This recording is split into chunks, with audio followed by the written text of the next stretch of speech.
Okay, and here it is all disconnected, ready to be disassembled.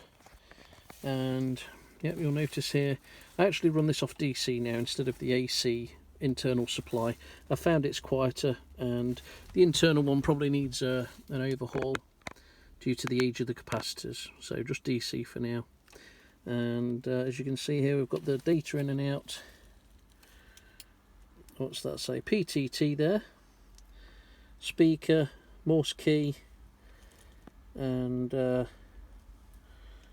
these other things here. I can't quite read what that says. Let's move it over a bit.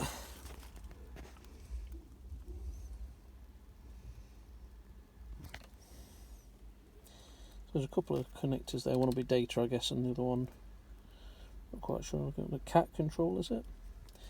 So yeah, fuse there. Very substantial heat sink, and then we've got the connectors for the different 50 megahertz. I think that's 2 meters, 70 sems over there, and 23 sems if it has it, but mine doesn't have that.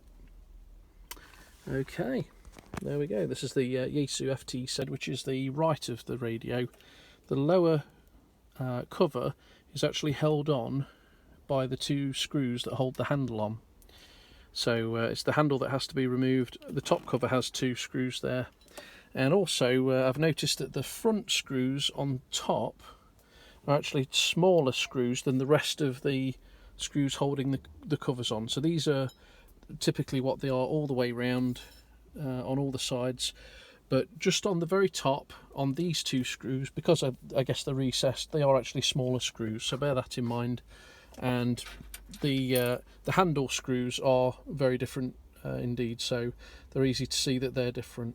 Okay, these have come off here, so one this side, one that side, and the handle in between. Alright.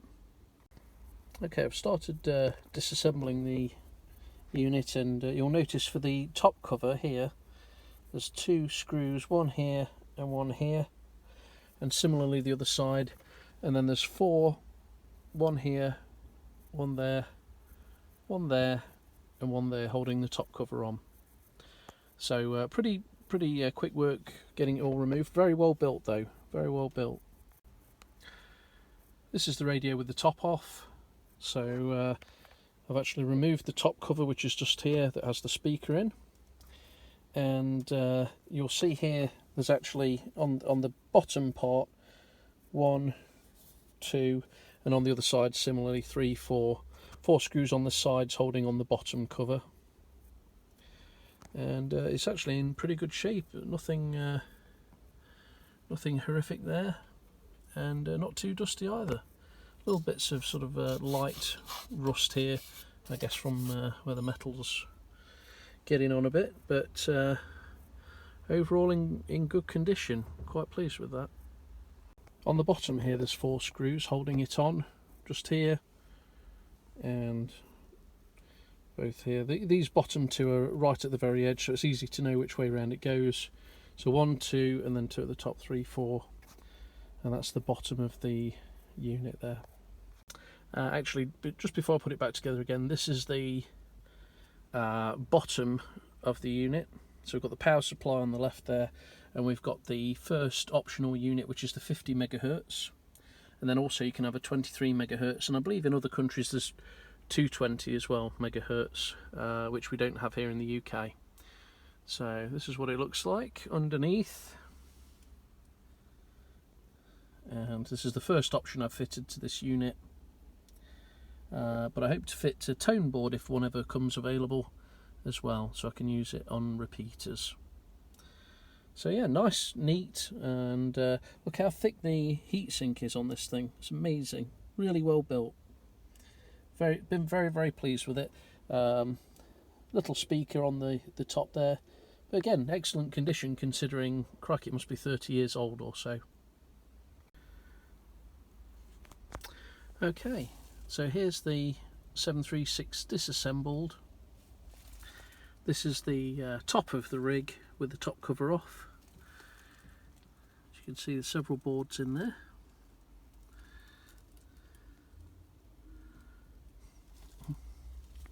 And the sideboard here, this would be the left hand side as you look at the front, which has the filter in. Here's the normal filter, I believe. There's a jumper that I've had to move across, upwards by one. There's three fingers on it, and it was on the bottom two. I've moved it up to the top two now. And then this is the crystal filter I've just fitted. It pushed through some holes, and then I've had to unscrew the board in with 6 bolts, all 4 corners and 2 in the middle, and I've soldered it from the back side into position here. So there's 4 pins, and they've been soldered in all 4 places. So this is it, partially disassembled, and we're into the rebuilding phase now. Okay, so this is with everything plugged back in again. I'm just leaning over so you can see the screen. I've gone down to the, I'm still on FM at the moment, but I've gone down to the Morse part of 2 meters, and we're just going to try the 2 different modes. So we've got the normal CW mode, which is at full width. So as you can hear, there's a hiss there. And this is why it's a bit tiresome to listen to. And then if we go to CW narrow, I'm hoping that this will sound different.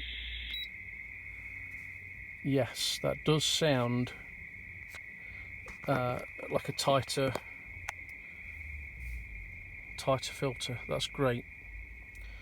So I hope tomorrow I'll be able to have a QSO with my good friend Sandra, who's about 20 odd miles away from me, on 2 meters, and hopefully this should improve the receive. I've been looking forward to getting a CW filter for this for a while, and yes, I'm very pleased to see that works. Yeah, fantastic, great stuff. So there you go, guys, that's how to fit a CW filter to a 736. I imagine most radios are very similar, and I hope this has been of use to you. Thanks very much.